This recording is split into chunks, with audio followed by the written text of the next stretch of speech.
It was a rainy evening in the city, the kind of night when people rushed home to avoid the damp chill in the air. Manny Pacquiao, known to the world as the legendary boxing champion and public servant, had just wrapped up a long day of meetings. But tonight, he wasn't looking for cameras, speeches, or attention. He simply wanted a quiet place to sit, think, and enjoy a warm meal. That's when he spotted a small diner tucked away on the corner of an old street. Its glowing neon sign flickered, and the smell of fresh coffee and fried food drifted through the doorway. It wasn't the kind of place celebrities usually dined at, but maybe that's exactly why Manny walked inside. The bell above the door jingled as he stepped in. The diner was cozy, with vinyl booths, checkered floors, and the comforting hum of old jukebox music in the background. A handful of customers sat scattered around, ordinary people talking about their day, sipping coffee, and laughing quietly. For once, nobody noticed him. And Manny liked it that way. He slid into a booth by the window, the raindrops outside blurring the glow of streetlights. When he picked up the menu, he didn't expect anything unusual. Just a burger, maybe a hot bowl of soup. But then, he saw her. A young waitress, probably no older than her early 20s, was moving briskly between tables. Her smile never wavered, as she carried trays and poured coffee, greeting customers kindly. But there was something unusual about her. One of her hands was wrapped tightly in bandages, making it difficult for her to balance plates. Manny's eyes narrowed slightly. He knew the look of pain hidden behind a smile. She was trying her best, but every time she lifted a heavy tray or reached to wipe down a table, her movements faltered just slightly. At one point, she almost dropped a glass of water, but quickly steadied it with her other hand and laughed it off. The customers seemed oblivious. But Manny noticed. Why was she still working like this? Why wasn't she resting? The champion leaned back in his seat, curiosity growing. He knew what it meant to push through hardship, but something about this young woman's determination struck him deeply. Maybe this meal wasn't going to be as simple as he thought. Have you ever seen someone work hard even when life was clearly against them? Tell us in the comments. And don't forget to subscribe. Manny leaned back in the small corner booth of the diner, quietly sipping on a glass of water as he waited for his order. The hum of the neon sign outside mixed with the clinking of silverware and low chatter of the few customers inside. For Manny, this place felt peaceful. No flashing cameras, no reporters asking questions, no political debates, no boxing talk. Just the simple atmosphere of a local diner. But his eyes kept drifting toward the young waitress. Her hand was wrapped in a thick white bandage, stiff and awkward, but she still managed to hold a heavy tray against her hip while balancing coffee, cups with her good hand. Manny noticed the way she winced when a cup nearly slipped, the flash of pain crossing her face before she quickly replaced it with a polite smile. "Sorry about that," she said to a table of older customers, her voice warm but just a little shaky. "Thank you for your patience." The customers gave her a stiff nod, but the moment she walked away, Manny overheard the whispers. "Why don't they just get someone else to work?" one muttered. "She's slowing everything down," another added. Manny's brows furrowed. He glanced around the room. A young couple at the counter tapped their feet impatiently. A man in a suit kept checking his watch. The atmosphere wasn't angry, but a quiet irritation was spreading through the diner. The waitress returned with another order, moving slower this time. She nearly bumped into another table, murmured another apology, and kept going. Every time she passed, Manny could see the way her injured hand twitched slightly, as if the pain never truly let up. And yet, she kept smiling. She kept apologizing. She kept trying. Manny folded his hands together on the table. Most people would see an overworked waitress who wasn't fast enough, but he saw something different.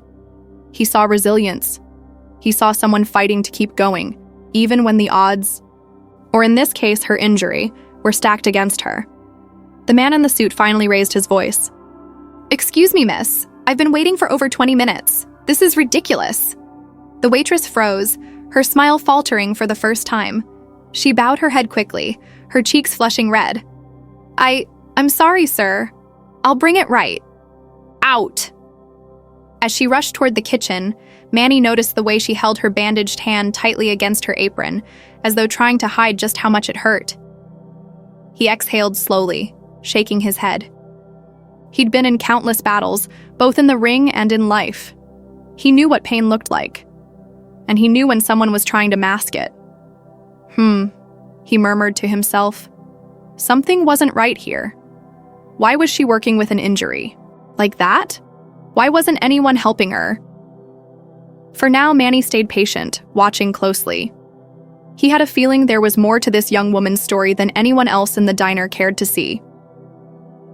Manny Pacquiao sat quietly at the corner booth of the diner, his presence unnoticed by most of the customers. The clinking of silverware and the low murmur of conversations filled the cozy space, but his attention was fixed on the young waitress with the bandaged hand. She moved slowly, carefully balancing trays with her uninjured hand, her brows tightening, each time a plate shifted out of balance. Still, she wore a polite smile, bowing her head and apologizing to each table that grew restless with her pace. Manny's eyes softened. He had seen pain before, in the ring, in life, but there was something different about this. This was not just physical pain, it was resilience in disguise. When she finally came to his table, she looked nervous, adjusting her apron and brushing a loose strand of hair away from her face. "Good evening, sir," she said softly. "What can I get for you today?" Manny smiled warmly. "Just something simple. A hot meal. But may I ask you something first?" The waitress blinked, a little surprised by the gentleness in his tone. She nodded hesitantly. Manny leaned forward slightly, lowering his voice. "Your hand. You're hurt. What happened?" For a moment, she froze, eyes darting to the floor as though she had been caught in a secret. "It's nothing," she muttered, quickly. "I can still work. Don't worry about me." But Manny didn't look convinced. His years of experience, both inside and outside the ring, had taught him how to read people. This young woman was carrying more than she was letting on. "Sometimes," Manny said gently, "we think we're strong because we hide our pain, but strength also means sharing it, so others can understand." Her lips trembled. She shifted her weight, then finally sighed as though she had been holding her breath for hours. I heard it at my other job," she admitted quietly. "I work mornings at a warehouse, loading boxes. Last week, one slipped and crushed my hand. Doctor said I should rest, maybe even take time off." She gave a hollow laugh. "But I can't. I don't have that choice." Manny listened intently, his heart sinking with each word. She continued, her voice trembling but steady enough to carry truth. "My parents, they're gone. It's just me and my 2 younger brothers. They're still in school. If I don't work, they don't eat. The rent doesn't get paid. So," she lifted her bandaged hand slightly, "I keep going, because I have to." There it was, the weight she carried behind her smile. Manny leaned back, silence hanging between them for a long moment. The sounds of the diner faded into the background as he thought of his own journey, the long days of hunger, the nights when he boxed just to buy food for his family. He saw himself in her. The same determination, the same refusal to quit, no matter how much it hurt. "Your brothers," Manny asked softly, "do they know how hard you work for them?" She shook her head. "I don't want them to. They're kids. I just want them to focus on their studies. Maybe one day they'll have better lives. Maybe one day they won't have to struggle like this." Manny felt a lump in his throat. Here was a young woman pushing herself beyond her limits, not for glory or fame, but simply for love. Love for her family. "Thank you for telling me," Manny said sincerely. "That's real courage." Her eyes widened a little, as though no one had ever said those words to her before. She quickly excused herself to fetch his order, but Manny remained still, lost in thought. This was no ordinary waitress. This was a fighter, not in the ring, but in life. And Manny Pacquiao knew fighters better than anyone. The diner was buzzing softly with the clinking of cups and the low murmur of conversations, but for Manny Pacquiao, The world seemed to quiet down as the young waitress stood beside his table. She shifted her weight from one foot to the other, her good hand clutching the notepad, while the bandaged one trembled faintly by her side. Her eyes darted nervously around the diner, checking on other customers before she finally sighed. It was as if she had been holding in a story for far too long, one she didn't expect to tell to a stranger, let alone a world-famous boxer. "You don't have to tell me if you're not comfortable," Manny said softly, his voice warm and steady. But something about the way he said it, the way he leaned forward with genuine concern, made her feel safe. She took a shaky breath and nodded. "My name's Liza," she began, her voice quiet. "I wasn't always working here. Or anywhere, really. My parents, they left. Both of them." Manny frowned slightly. "Left? You mean—" "They abandoned us," she interrupted gently, her eyes lowering to the floor. "One day they just walked out. Said they couldn't handle the responsibility anymore. I was 15. My little brother was only 10, and my baby sister was 6. Her words fell heavy into the air. Manny felt his heart tighten. He had seen hardship growing up himself, but the idea of parents abandoning their children completely, it was a wound that left scars deeper than any injury.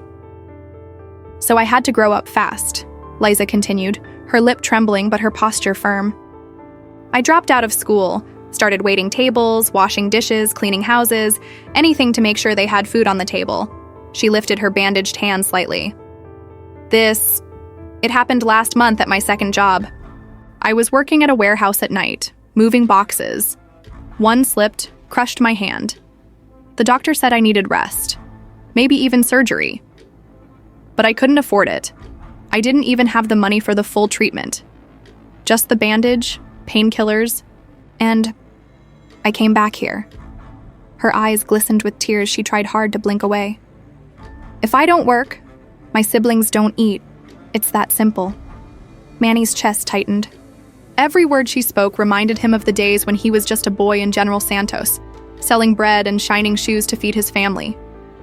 He could see himself in her, the same desperation, the same weight of responsibility no child should have to carry. "I try not to let customers see the pain," Liza whispered, giving a small, fragile smile. "I know they get annoyed when I'm slow, but I'd rather they think I'm clumsy than weak." Manny's eyes softened. "Liza, what you're doing isn't weakness. It's strength, the kind most people will never understand." Her lips trembled again, this time not from pain, but from the shock of hearing words she hadn't realized she needed. Nobody ever told her she was strong. People usually just complained, criticized, or pitied her. But here was Manny Pacquiao, a man who had risen from poverty to global fame, telling her that her struggle was courage. As she spoke, Manny's mind drifted back to his own past. He remembered the hunger, the sleepless nights, the fear of not knowing if his family would survive another day. He remembered the shame of being poor, the ridicule, the exhaustion. But most of all, he remembered the fire it lit inside him. The same fire he now saw burning quietly in this young woman. The flashback she shared wasn't just her story. It was his story, too, told through different details but the same thread of survival. Liza finished her story with a shaky breath, wiping her eyes quickly before anyone else in the diner could see. She forced a small laugh. "Sorry, I didn't mean to dump all that on you. You just asked about my hand." But Manny shook his head firmly. "No, Liza. Thank you for trusting me with your story. You remind me of something important, that strength doesn't always wear gloves in a boxing ring. Sometimes it wears an apron and a bandage." Liza's eyes widened slightly, her throat tightening with emotion. She gave a tiny nod, clutching her notepad to her chest as if Manny's words had given her something she'd been missing for years: hope. And in that quiet corner of a small diner, Manny Pacquiao silently promised himself something. This young woman's fight was far from over, but he would make sure she didn't have to fight it alone. The diner's warm buzz continued as customers came and went, but Manny's focus remained on the young waitress with the bandaged hand. He had heard her heartbreaking story, seen the way she tried to keep smiling through the pain, and now he couldn't just sit back. Something inside him stirred, That same fire he felt whenever he saw someone pushed down by life's unfair blows. When she disappeared into the kitchen to drop off an order, Manny gently stood up from his booth and walked toward the counter where the diner's owner, a kindly middle-aged man with tired eyes, was tallying receipts. "Excuse me, Manny," said softly. The owner looked up, recognition flashing in his eyes. He knew exactly who Manny Pacquiao was, but to his credit, he didn't make a fuss. "Senator Pacquiao," the man said, lowering his voice respectfully. "What can I do for you? Is everything all right with your meal?" Manny shook his head. "The food is fine. I wanted to ask about your waitress, the young girl with the bandaged hand." The owner's expression immediately softened. He leaned forward on the counter, lowering his tone even further. "Ah, that girl. Her name's Liza. She's something else. Works harder than anyone I've ever hired." Manny nodded. "She told me a little about her life, but I wanted to hear from you. How long has she been working here?" The owner sighed. "Almost 2 years now. She started after her parents left. Just showed up one day asking for any work we had. She was barely 18 then. I couldn't turn her away. Since then, she's been the backbone of this diner. She takes double shifts, sometimes even covers for others without complaint. But the truth is, she's struggling. You can see it in her eyes. She's got younger siblings to raise, rent to pay, school fees. And with that hand of hers, I don't know how much longer she can keep going." Manny listened intently, his heart heavy. The more he learned about Liza, the clearer it became. This wasn't just about one girl working in a diner. It was about resilience, sacrifice, and the way life often tested those least equipped to bear its weight. "Does she ever take a break?" Manny asked. The owner shook his head. "Not really. I tell her to rest, but she insists she's fine. She's proud, doesn't like pity, that bandaged hand. She didn't even want me to know about it. I had to force her to see a doctor, but even then, she only paid for the cheapest treatment. She couldn't afford the rest." Manny's jaw tightened. He knew what it meant to live with nothing, to fight for survival, to sacrifice for family. He saw his younger self in her determination, in her refusal to give up no matter how hard things got. "Thank you," Manny said quietly, "for being honest with me." The owner gave a small, grateful smile. "She deserves better, Senator. But she won't ask for help. That's just who she is." Manny walked back to his booth slowly, deep in thought. He could easily pull out his wallet, hand her enough money to cover her bills, and call it a day. But that wasn't the answer. Money might solve her problems temporarily, but it wouldn't give her the long-term stability she and her siblings needed. No, he wanted to do something greater, something that would truly change her life. As Liza reappeared with another tray, her bandaged hand trembling slightly under the weight, Manny's eyes softened. He had already made his decision.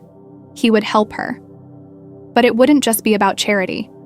It would be about giving her a future. And in that quiet diner, Manny Pacquiao began to plan a way to change one young woman's life forever. If you've ever seen someone who deserved a helping hand but was too proud to ask for it, share your experience in the comments. Manny Pacquiao stepped outside the diner for a moment, pulling his phone from his pocket. The street was quiet, the glow of the diner's neon sign flickering against the night sky. He scrolled through his contacts until he found the number he needed, the director of his charitable foundation. "Hello?" came the warm voice on the other end. Manny spoke firmly, but with a tone that carried urgency. "I need your help. There's a young girl here, a waitress. Her hand is injured and she can't afford treatment. She's supporting her siblings all by herself. I want us to step in immediately." There was no hesitation. "Understood, Senator. What do you want us to arrange?" Manny's gaze drifted back toward the diner's window. Through the glass, he could see the girl balancing a tray with her good hand, her smile never fading despite the obvious pain. He felt a surge of admiration, mixed with a heavy sadness. "First," Manny said, "get her proper medical treatment. Full recovery, no shortcuts. She deserves that." "Consider it done," the voice replied. Manny wasn't finished. His voice deepened with determination. Her family, they shouldn't have to suffer because of circumstances they didn't choose. Cover her siblings' school expenses, uniforms, books, tuition, everything. There was a pause of silence on the line, almost as if the foundation director was processing the magnitude of the request. All right, we'll arrange it. And for her? Manny leaned against the lamppost, his eyes softening. I don't want her stuck in this cycle forever. She's too strong, too smart, too capable. Offer her a scholarship. Let her study for a better future, whether it's nursing, teaching, whatever she dreams of. No young woman should feel trapped because of poverty. The foundation director's voice grew emotional. You've changed so many lives, Senator. This will change hers forever. Manny ended the call with a simple, thank you. He slipped the phone back into his pocket, took a deep breath, and returned to the diner. Inside, the waitress was clearing plates from a table, her hand trembling slightly from the strain. Manny waited until she finished and then called her over. Gently, she approached, nervously adjusting her apron. Yes, sir? Did you need anything else? She asked politely. Manny gave her a reassuring smile. Not food, no. But I need you to do something important. Tomorrow morning, you'll meet with a doctor. Your hand will be taken care of. No more working in pain. The girl blinked, stunned. What? No, I can't afford. You don't have to.